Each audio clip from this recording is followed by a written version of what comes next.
Hello everybody, my name is Delta. Today we'll do a little bit of reaction video. We're going to be checking into something from, Kaleb Herington. I've never heard of this person before. I don't know what the hell they do, and I kind of just wanted to check it out because, interesting title, interesting thumbnail.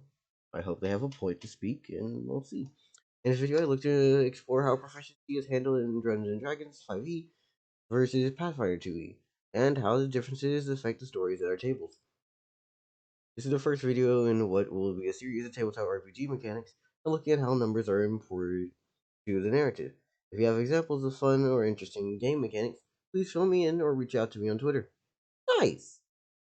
Also, the main reason I wanted to learn and watch this video is because I'm creating an RPG system, and I need to have points of reference because I'm ass. Anyways, let's get into this. Ankalagon, an avatar of fire and death. The very sight of this dragon transports you to the first. Wait, hold on, what? Towering before you Okay. is Ankalagon, an avatar of fire and death. The very sight of this dragon transports you to the first moment you laid your eyes upon it, watching in horror as this beast eradicated the village you called home. Filled with an unquenchable desire for justice, you traversed across the continent on a journey of growth. After all this time, you stand face to face. Your mother's sword gripped tightly in your hand, ready to fight what was But despite all that build-up, this story will never happen. Or, more accurately, in a world powered by D&D 5th edition, this story will forever be unsupported by the fiction itself. Because, even though a GM can tell any story with any tone regardless of system, the math behind D&D will constantly be fighting against them. So, I'm going to illustrate what I mean using the story of our hero versus Ankalagon. How long am I planning to stream, Astral? Let's see. We've been at this for about 40 minutes. I'm saying at least a good 5 hours, maybe 6. And show how we should be able to run a session after I'm done with at least like a few. Pathfinder does a better job telling the story with a simple mechanic. And you stay around till the end, I'll show you how to fix the issue in your D&D game.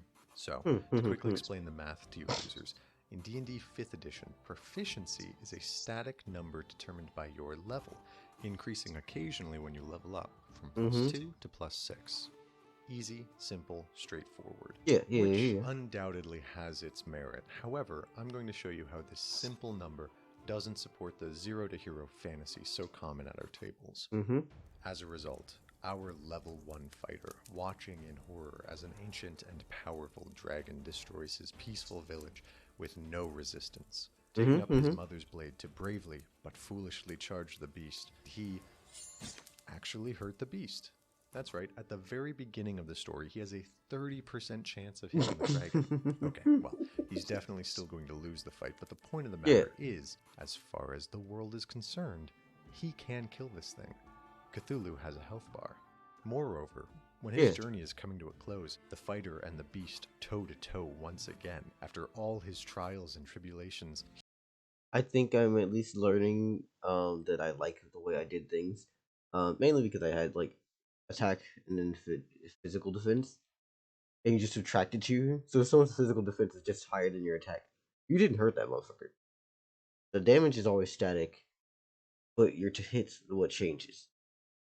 He has grown so tremendously that now he has a 50% chance to hit. He's gotten 20% more accurate than he was at the very beginning, and this is as good as he's going to get.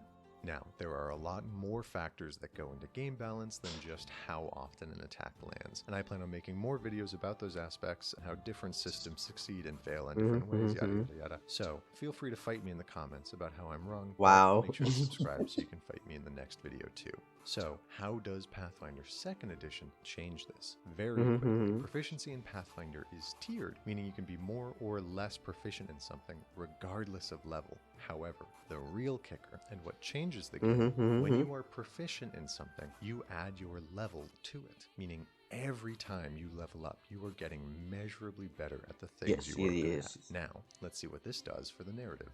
Our lowly level 1 fighter charges into the billowing flames left in Ankalagon's wake, a brave act of defiance, though in the end, meaningless. Jesus. Not only is there 0 chance of striking the dragon, there is a 95% chance that the strike is a critical failure. Our heroic, foolish fighter is tossed aside like nothing. But after a campaign of growth and preparation, our level 17 fighter now charges the dragon with the strength, skill, and might of a hero of legend, with a 50% chance of hitting. Now that may sound bad, but remember that we went from less than 0 to 50.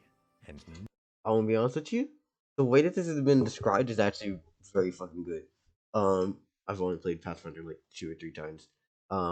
With a very great DM. I love Sarah. Sarah's good. But no, they're how do I say this? 1, artwork, good. 2, concise wording, good. Short video, but at the same time, cool. Also, their narrative that they're building is really explorative. No. Thorough? No, what's the right word for this? It's a word that means that it's easy to understand. Yeah, it's easy to understand. That's the word I'm going to say. Anyways, we're going to like this video. I'm going to say that everyone should go down in the description and watch it. None of this is including that Pathfinder focuses much more heavily on teamwork, leading to an assumption that you will be buffed beyond what we're representing here.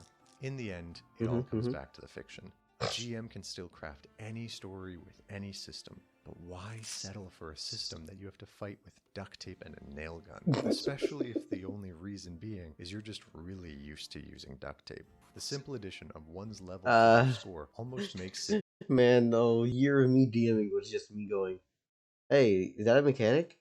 Fuck it, homebrew it. So now I just make my own system.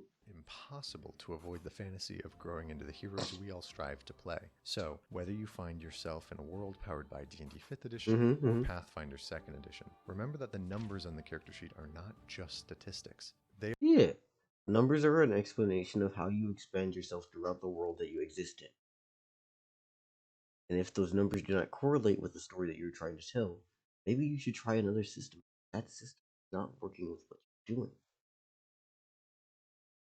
Also, fuck Wizards of the Coast. But they are the language through which our stories unfold. A story where every level marks palpable growth, the progression, a tangible, measured evolution from lowly farm boy to great swordsman. yeah, their art's pretty. I need to check out and see what else they do. Is that their only fucking video? No! The fuck, man?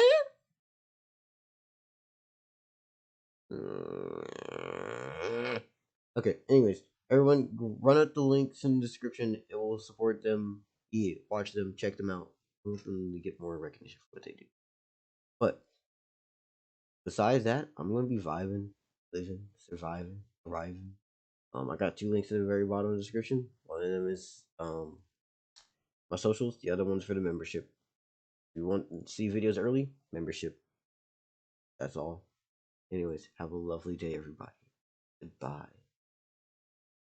Yeah. I think that's it. Oh wait, no. There's actually a topic for today. What would your let me read it real quick. What would your headspace look like if visualized? Yeah. Tell me that in the comment section if you decide to. Anyways, have a lovely day, everybody. Goodbye.